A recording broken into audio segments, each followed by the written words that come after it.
हम आ गए हैं यहाँ पर सहेलियों की बाड़ी में। उदयपुर का बहुत ही मशहूर पार्क है ये, और बहुत बड़ी तादाद में लोग यहाँ पर आते हैं। इसके पीछे भी बहुत ही इंटरेस्टिंग एक कहानी है, वो मैं आपको आगे चल के सुनाऊँगा। ये बाग का जो निर्माण है वो 1734 में राजा संग्राम सिंह जी द्वारा किया गया था, और इसके पीछे का पर्पज़ ये था कि यहाँ पर जो भी उनकी जो महारानियाँ हैं, वहाँ की जो राजकुमारी है, वो सब यहाँ पर आके शाम को या किसी मौसम में या जो सावन के मौसम में यहाँ पर अक्सर किसी न किसी तरह के प्रोग्राम्स होते थे, और टहलने के लिए और अपने एंजॉयमेंट के लिए यहाँ पर आया करते थे। ऐसा रिवाज था जो आज भी कई जगह प्रचलित है, दहेज प्रथा। लेकिन उस वक्त एक दहेज प्रथा अलग थी कि राजाओं के साथ जब राजाओं की शादियां होती थी तो उनके साथ में शादी के वक्त उनको दासियों के तौर पे कई महिलाओं को भेंट किया जाता था। तो उनको सहेलियों का नाम भी दिया जाता था। महारानी के साथ में आती थी वो। तो महारानी की जब शादी हुई थी तो उनके साथ 48 जो दासियाँ सहेलियाँ उनको भेंट किया गया था, और उनके लिए भी इस पार्क का निर्माण किया गया था ताकि वो भी यहाँ पर आए और यहाँ पर उनके जो अटखेलियाँ हैं, जो सैर सपाटा है, वो यहाँ पर कर सके। बहुत ही सुंदर पार्क है। आगे चलकर हम देखेंगे कि किस तरीके का इसमें क्या क्या आर्किटेक्चर है और किस तरीके से ये बनाया गया है। हम अब एंट्री गेट से पार्क के अंदर आ चुके हैं। यहाँ पर अंदर आते ही सबसे पहले ये वेलकम फाउंटेन, यहाँ पर 5 तरह के फाउंटेन है। वेलकम फाउंटेन है, कमल का तालाब एक फाउंटेन है, एक सावन भादो है, एक बिन बादल बरसात नाम का। तो ये इस तरीके के 5 फाउंटेन है, एक एक करके हम देखेंगे। यहाँ पर देखिए, आते ही स्वागत के तौर पे यहाँ पर लैंप पोस्ट लगाए गए हैं सुंदर। ये पूरे मार्बल के लैंप पोस्ट हैं, और फव्वारे भी आप देख रहे होंगे, दोनों तरफ फव्वारे बह रहे हैं।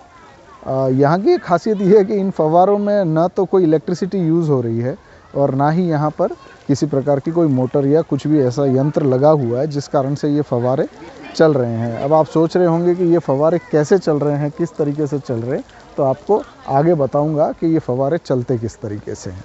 सहेलियों की बाड़ी में जो पहला हम फव्वारा देखने जाते हैं वो ये है सावन भादो। हम एंट्री पॉइंट से जैसे ही लेफ़्ट लेते हैं तो ये सावन भादो पहला फव्वारा आता है। आइए देखते हैं ये किस तरीके का फव्वारा है और इसका नाम सावन भादो क्यों रखा गया है। ये जो हम सावन भादो फव्वारा आपको दिखा रहे हैं, ये देखिए, ये आप चारों तरफ से बहुत ही खूबसूरत फव्वारा है। बहुत ज़्यादा वास्ट नहीं है, लेकिन यहाँ की खासियत ये है कि यहाँ की जो आवाज़ है वो बिल्कुल ऐसी आती है जैसे रिमझिम बारिश हो रही हो। तो अब इस फव्वारे के पीछे भी एक कहानी है। कहानी ये है कि भाई, एक बार राजकुमारी जी, यहाँ की जो राजकुमारी है, वो बारिश में नहा रही थी। तो नहाते नहाते बारिश हो गई बंद। अब बंद हो गई तो क्योंकि बचपना था तो रोते रोते पिताजी के पास पहुंची और कहा कि मैं नहा रही थी और देखो ना, बारिश बंद हो गई। तो पिताजी, क्योंकि राजा थे, राजा संग्राम सिंह जी, तो पिताजी ने सोचा कि भाई मेरी बेटी की ज़िद तो पूरी करनी पड़ेगी। तो उन्होंने फिर एक ऐसा फव्वारे का निर्माण करवाया जहाँ पर, जिस तरीके से आप देख रहे हैं, आपको ऑडियो में कितनी आवाज़ आ रही है मैं समझ नहीं पा रहा हूँ, लेकिन ये जो आवाज़ है बिल्कुल रिमझिम बारिश जैसी है। तो इस तरीके का ये फव्वारा है कि जैसे बारिश हो रही है उस तरीके का एक फ़ील आता है, और इस तरीके से राजा ने अपनी सुपुत्र की जो इच्छा थी वो पूरी की। तो ये कहानियाँ हैं यहाँ पर। इसी तरीके से जुड़ी और भी कहानियाँ हैं, आगे आगे चल के देखेंगे कि और क्या क्या यहाँ पर देखने और सुनने मिलता है। ये अब जो फव्वारा आप देख रहे हैं, इसका नाम है रासलीला। अब रासलीला क्यों है? क्योंकि यहाँ पर डांस के वगैरह प्रोग्राम हुआ करते थे। राजा और महारानी और जितने भी लोग हैं, रॉयल लेडीज़ वगैरह, यहीं पे। और ये होली के समय भी प्रयोग में आता था, क्योंकि इसमें इस फव्वारे के अंदर गुलाल घोल दिया जाता था और फिर यहाँ पर होली सेलिब्रेशन भी होता था, इसीलिए इसको नाम दिया गया रासलीला। देखने में ये आपको उसी तरीके का दिखेगा जो अभी सावन भादो मैंने आपको दिखाया, लेकिन सावन भादो में और इसमें बहुत फ़र्क है। अब अगर आप प्रैक्टिकली यहाँ पर आकर देखें तो जो साउंड इफ़ेक्ट्स है वो सावन भादो में बिल्कुल बारिश की तरह है, और ये एक नॉर्मल फव्वारे की तरह फील आ रहा है। तो चाहे डिज़ाइन आपको सेम लगे, गोलाकार में दोनों ही फव्वारे हैं, लेकिन हाँ, फील बहुत डिफरेंट है दोनों का। इस वक्त हम हैं कमल तलाई, जो यहाँ का फव्वारा है, जो यहाँ पे कुल 5 फव्वारे हैं, उस 5 में से ये एक है। अब ये कमल तलाई फव्वारा क्यों फेमस है, आप देख लीजिए, इसकी सुंदरता देख लीजिए। ये चारों तरफ हाथी की जो मूर्तियाँ खड़ी की है, बीच में लायंस हैं। ये जो हाथी की मूर्ति भी है, ये एक मुझे बताया गया कि 1 पीस मार्बल में बनाई गई है। मतलब आप कार्विंग देखिए ज़रा, आर्किटेक्चर कलाकारी जो राजस्थान की है वैसे ही बड़ी मशहूर है। और ये जो मूर्तियां हैं, ये भी एक 1 पीस मार्बल में बनाना भी अपने आप में बहुत मुश्किल काम है। आप इसकी रचना देखिए, हर चीज़ का जो एक जो बारीकी की गई है वो भी देखने लायक है, बहुत सुंदर है। ये जो कमल तलाई तालाब, इसका आप सोच रहे होंगे कि ये फव्वारे ये जो इस तरीके से बह रहे हैं, मैंने पिछले वीडियो में आपको बताया था, माफ़ कीजिएगा, पिछले जो हमने जो एंट्री की थी वहाँ पर, कि यहाँ के जो फव्वारे हैं वो सारे के सारे बिना किसी इलेक्ट्रिसिटी या बिना किसी मोटर के ये सारे चालू है। आपको पता होगा घर पर हमारे छोटा सा भी हम अगर कोई शोपीस भी लाते हैं तो उसमें एक छोटी मोटर लगी होती है, लेकिन इतने बड़े बड़े फव्वारे ये बिना किसी मोटर और बिना किसी इलेक्ट्रिसिटी के कैसे चल रहे। तो यहाँ पर इसका राज ये है कि पीछे ही लगभग 1.5 किलोमीटर के आसपास फतेह सागर झील है, यहाँ की बड़ी ही मशहूर झील है।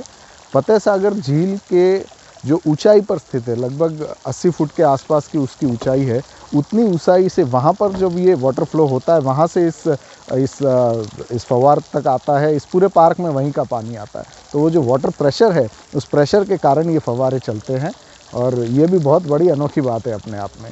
सुना था कि राजा महाराजाओं के टाइम पे जब राजा महाराजा ताली बजाते थे तब ये फव्वारे ऊंचाई पर बहने लगते थे, और जब दोबारा ताली बजाते थे तो ऐसे स्लो डाउन हो जाते थे।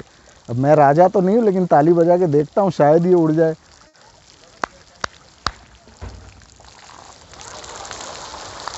ये क्या हो गया?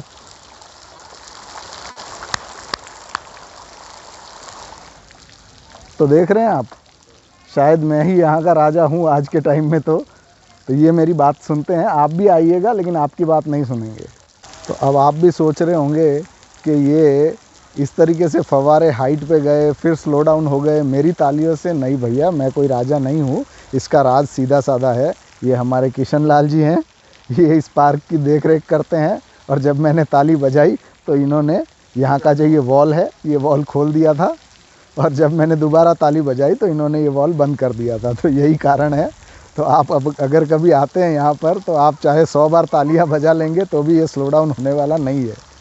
ये कमल तलाई तालाब मैंने आपको दिखाया, ये पूरा, ये देखिए, ये राउंड गोलाकार तालाब हमने वहाँ से शुरू किया था और हम इस एंड तक आ गए हैं। अब यहाँ से विदा लेते हैं और दूसरा कोई जो यहाँ का फव्वारा है उसकी तरफ चलते हैं। अब जो आप मेरे पीछे ये जो देख रहे हैं, इस फव्वारे का नाम है बिन बादल बरसात। अब ये बिन बादल बरसात क्यों नाम है? ये जो पिछला फव्वारा हमने देखा था सावन भादो, वो सावन भादो मैंने आपको बताया कि ये बालपन के हट की वजह से राजकुमारी ने जो ज़िद की थी अपने पिताश्री से कि भाई मैं नहा रही थी, बारिश बंद हो गई तो मुझे अब अच्छा नहीं लग रहा है क्योंकि बरसात नहीं है, तो उन्होंने वो फव्वारा बनाया। लेकिन कुछ समय बाद राजकुमारी को वो फव्वारा भी पसंद नहीं आया कि बड़ा धीरे है, बहुत स्लो है, मुझे तेज़ बारिश चाहिए। तो उस तेज़ बारिश को ध्यान में रखते हुए राजा साहब ने ये फव्वारा बनाया। यहाँ पर कंपैरेटिवली उससे ज़्यादा साउंड आ रही है और ऐसा लग रहा है कि बहुत तेज़ बारिश हो रही है। तो आप सोचिए कि छोटी छोटी ज़िद पूरी करने के लिए राजा महाराजा क्या क्या चीज़ें बना सकते थे। तो ये भी बहुत अच्छी चीज़ उन्होंने बनाई है, और आर्किटेक्चर भी बड़ा खूबसूरत है। आप देखिए सेंटर में ये वाइट मार्बल यूज़ किया गया है, और इस तरफ आप अगर देखेंगे ये चारों छोर पर, तो ये जो कार्विंग है ये ब्लैक मार्बल पर की गई है। तो एक अच्छा कॉन्ट्रास्ट कॉम्बिनेशन बनाया है जिसमें वाइट और ब्लैक मार्बल, जनरली हम देखते हैं तो वाइट मार्बल का यूज़ ज़्यादा होता है हर जगह, लेकिन यहाँ पर ब्लैक मार्बल भी यूज़ किया गया है।